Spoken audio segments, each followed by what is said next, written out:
Assalamualaikum warahmatullahi wabarakatuh. Apa kabar kalian semua? Semoga dalam keadaan sehat di tengah pandemi COVID-19. Pertama-tama, marilah kita panjatkan puji serta syukur kehadirat Tuhan Yang Maha Esa yang telah memberikan kita kesempatan sehingga kita dapat melaksanakan pembelajaran jarak jauh pada hari ini, yaitu pada mata kuliah menyimak berbicara dalam presentasi kelompok 7 yang membahas tentang hakikat berbicara. Yang saya hormati, Ibu Yolanda MPD selaku dosen pengampu mata kuliah menyimak berbicara, dan yang saya hormati pula teman-teman dari kelas C2A yang namanya tidak bisa saya sebutkan satu persatu, namun tidak mengurangi rasa hormat dan takjim saya kepada kalian semua. Sebelumnya izinkan kami dari kelompok 7 untuk memperkenalkan diri kami masing-masing. Yang pertama, perkenalkan nama saya Nur Adinda dengan NPM 202021500142. Perkenalkan, nama saya Agus Prianto dengan NPM 2020-21 5000063. Perkenalkan, nama saya Gustama Adrianto dengan NPM 202021500144. Nama saya Isna Ayu Muhari dengan NPM 202021500011. Saya Fiona Desi Rahmawati, NPM 202021500085. Baik, langsung saja kita masuk ke bagian inti dari presentasi kali ini, yaitu penyampaian materi yang akan dilakukan secara bergantian dari anggota kelompok 7. Pengertian berbicara. Tarigan mengatakan bahwa berbicara adalah kemampuan mengucapkan bunyi-bunyi artikulasi atau kata-kata untuk mengekspresikan, menyatakan, serta menyampaikan pikiran, gagasan, dan perasaan. Sejalan dengan tarigan, Anton M. Mulyono DKK mengatakan bahwa berbicara adalah berkata, bercakap, berbahasa, melahirkan pendapat dengan perkataan. Demikian juga Jago Tarigan mengatakan bahwa berbicara adalah keterampilan menyampaikan pesan melalui bahasa lisan. Jadi tiga pendapat tersebut dapat dikatakan bahwa berbicara adalah kemampuan seseorang menyampaikan pikiran, gagasan, dan perasaan dengan menggunakan bahasa lisan. 2. Tujuan berbicara. Menurut Tarigan, tujuan utama berbicara adalah untuk berkomunikasi. Agar dapat menyampaikan pikiran secara efektif, maka sebaiknya sang pembicara memahami makna segala sesuatu yang ingin dikombinasikan.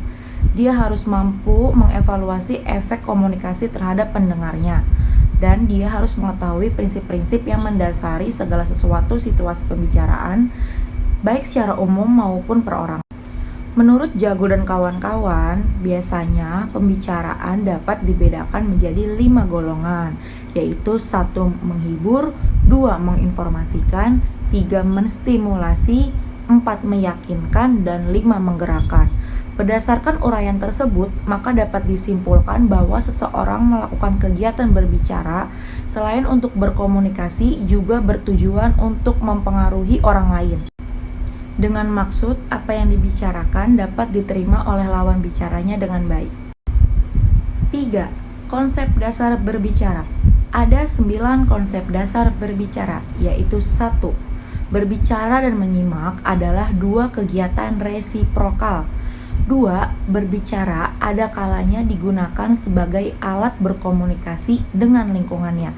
3. Berbicara adalah ekspresi yang kreatif. 4. Berbicara adalah tingkah laku. 5. Berbicara adalah tingkah laku yang dipelajari. 6. Berbicara distimulasi oleh pengalaman. 7. Berbicara untuk memperluas cakrawala. 8. Keterampilan linguistik dan lingkungan. Dan yang terakhir yaitu 9. Berbicara adalah pancaran kepribadian. Jenis-jenis berbicara. 5 landasan yang digunakan dalam mengklasifikasikan kegiatan berbicara yaitu situasi, tujuan, metode penyampaian, jumlah penyimak, dan peristiwa khusus. 1. Situasi. Aktivitas berbicara terjadi dalam suasana, situasi, dan lingkungan tertentu. Situasi dan lingkungan itu dapat bersifat formal atau resmi, mungkin pula bersifat informal atau tak resmi. Dalam situasi formal, pembicara dituntut berbicara secara formal. Sebaliknya, dalam situasi tak formal, pembicara harus berbicara tak formal pula. Untuk itu, diperlukan beberapa prasyarat jenis kegiatan berbicara informal meliputi 1. Tukar pengalaman. 2. Percakapan. 3. Menyampaikan berita. 4. Menyampaikan pengumuman. 5. Bertelepon. Dan 6. Memberi petunjuk. Sedangkan jenis kegiatan yang bersifat formal meliputi 1. Perencanaan dan penilaian. 2. Ceramah. 3. Interview. Dan 4. Prosedur parlementer dan bercerita. Poin 2 yaitu tujuan. Yang pertama, berbicara menghibur. Contohnya, lawakan, guyonan dalam ludruk, Sri Mulat, cerita Kabayan, cerita Abu Nawas, dan lain-lain. Yang kedua yaitu berbicara yang menginformasikan. Contohnya, penjelasan guru kepada siswanya dan penjelasan Menteri Penerangan mengenai sesuatu kejadian, peraturan pemerintah, dan sebagainya. Yang ketiga, berbicara menstimulasi. Contohnya, nasihat dokter kepada pasiennya. Yang keempat, ada berbicara yang meyakinkan. Contohnya, pidato calon kepala desa di daerah yang belum simpati padanya. Yang kelima, berbicara yang menggerakkan. Contohnya, Bung Tomo dapat membakar semangat juang para pemuda pada peristiwa 10 November 1945 di Surabaya.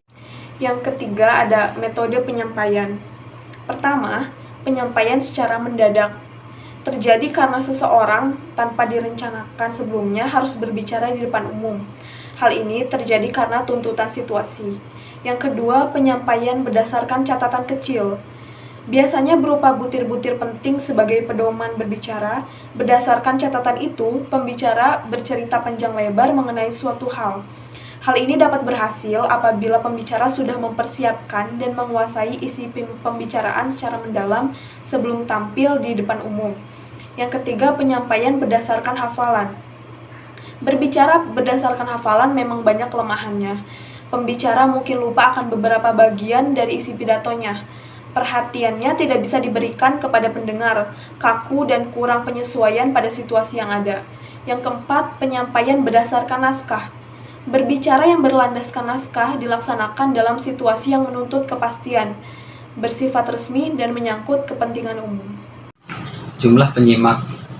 Komunikasi lisan melibatkan dua pihak, yaitu pendengar dan pembicara.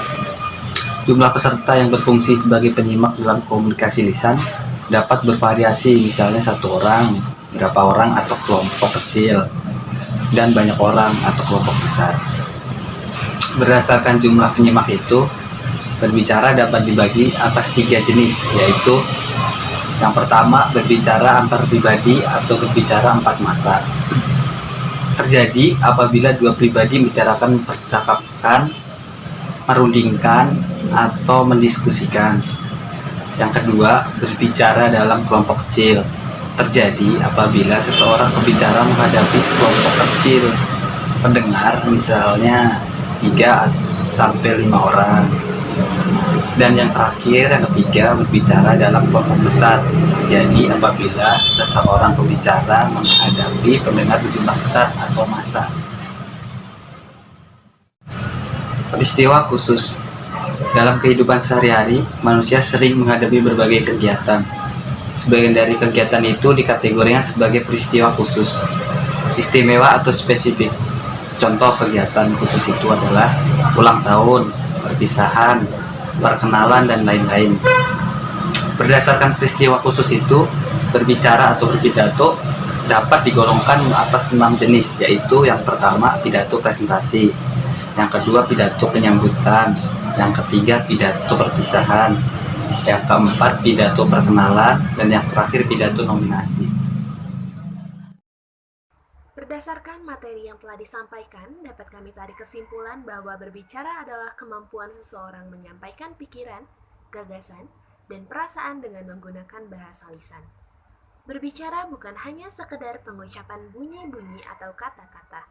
Berbicara adalah suatu alat untuk mengomunikasikan gagasan-gagasan yang disusun serta dikembangkan sesuai dengan kebutuhan-kebutuhan sang pendengar atau penyimak. Demikian presentasi dari kelompok 7 pembahasan tentang hakikat berbicara. Semoga materi yang disampaikan oleh kelompok 7 dapat menambah wawasan teman-teman kelas Y2A. Kami memohon maaf yang sebesar-besarnya apabila ada kekurangan dalam penyampaian materi. Atas pengertian dan perhatiannya kami ucapkan terima kasih. Wassalamualaikum warahmatullahi wabarakatuh.